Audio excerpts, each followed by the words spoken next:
नमः शिवाय। श्री सेवासम नर्मदा मंदिरम से आपका स्नेह भाजन पंडित गिरिमोहन गुरु। विगत वीडियो में आपको हमने श्राद्ध के विषय में चर्चा की और अभी आज फिर हमारे सामने अभी विष्णु पुराण है। विष्णु पुराण में श्राद्ध के विषय में बहुत अच्छी बातें लिखी हैं और देखिए आज हम बताते हैं कि श्राद्ध में क्या ग्राह्य है, क्या लेना चाहिए और क्या नहीं लेना चाहिए, क्या त्याज्य है और क्या ग्राह्य है। तो देखिए मैं आपको इसी में से आपको श्री विष्णु पुराण तृतीय अंश और श्लोक क्रमांक 4 से लेकर के 16वां अध्याय है भाई। 16वां अध्याय का 4, 5, 6, 7, 8 लगातार कुछ श्लोक दिए हैं। उनका हिंदी अर्थ में आपको सुना रहा हूँ, तो सुनिए। जो पुरुष गया में जाकर श्राद्ध करता है उसका पितृगण को तृप्त देने वाला जन्म सफल हो जाता है। पितृगण जिससे तृप्त हो जाते हैं उसका जन्म समझ लीजिए सफल है।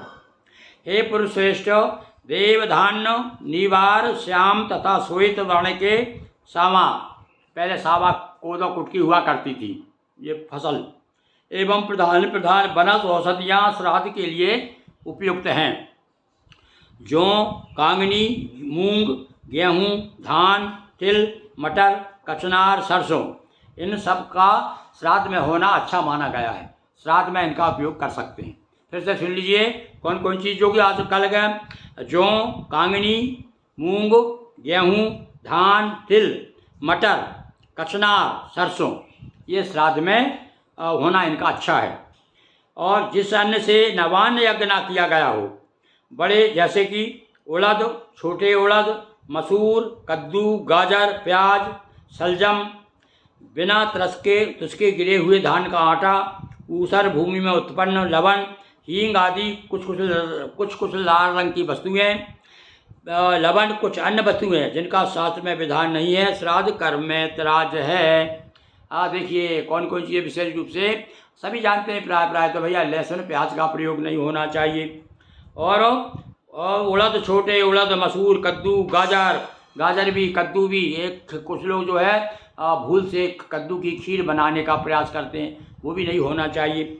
इसके बाद में जो रात्रि के समय लाया गया हो, देखिए रात के समय लाया हुआ जल नहीं होना चाहिए, ताज़ा जल भर के लाइए। जिसमें गौ तृप्त ना हो सकती हो, ऐसे गड्ढे का दुर्गंध पानी भी नहीं होना चाहिए। एक खुरवाले का, ऊँट का, ऊँटनी का, भेड़ का, मृगी का, भैंस का दूध श्राद्ध कर्म में काम ना लें। देखो भाई, अब ये अपने यहाँ ऊँटनी तो नहीं है, जहाँ है उनके लिए बताया ऊँटनी का भी नहीं चाहिए और भैंस का दूध भी श्राद्ध में नहीं लेना चाहिए।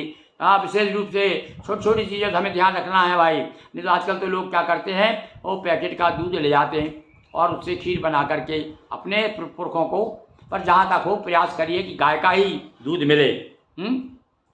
और सुनो आप साथ में जो नपुंसक है, जो जाति से बहिष्कृत है, चंडाल है, पापी, पाखंडी, रोगी, मुर्गा, स्वान, कुत्ता और बानर, ग्राम सूकर, रजस्वला स्त्री, मरण के वशोच से युक्त व्यक्ति और शव ले जाने वाला पुरुष, इनमें किसी की दृष्टि नहीं पड़ना चाहिए। यदि इनकी दृष्टि पड़ जाए, ये लोग देख लें, तो हम का श्राद्ध का जो अन्न है वो दूषित हो जाता है। इसका भी पर ध्यान रखना है।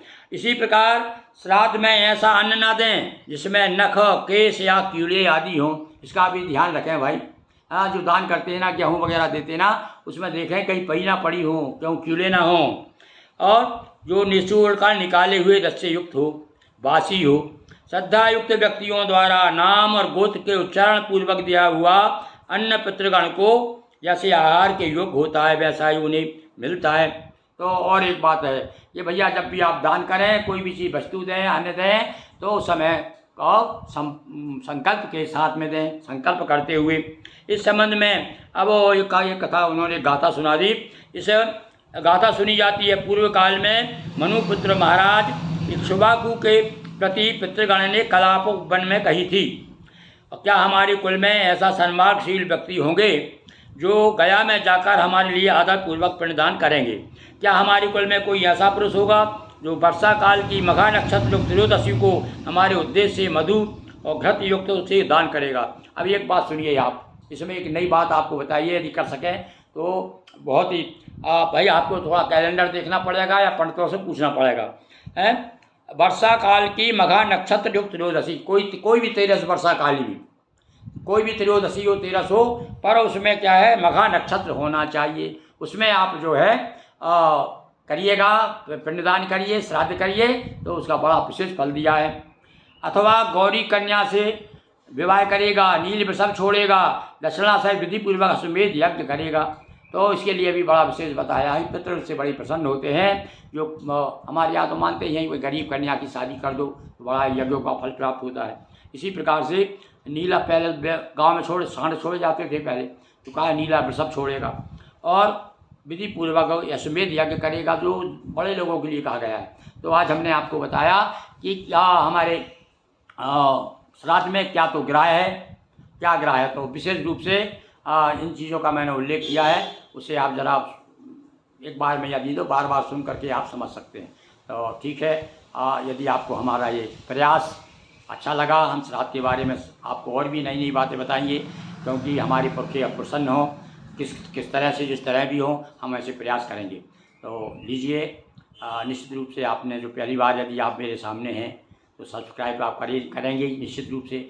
और हमारे जो मित्रगण हैं और जो भी सहयोगी हैं, जो चाहते हैं कि हम नए नए ये वीडियो सुने, तो वो भी जो है अपने मित्रों तक पहुंचाएं।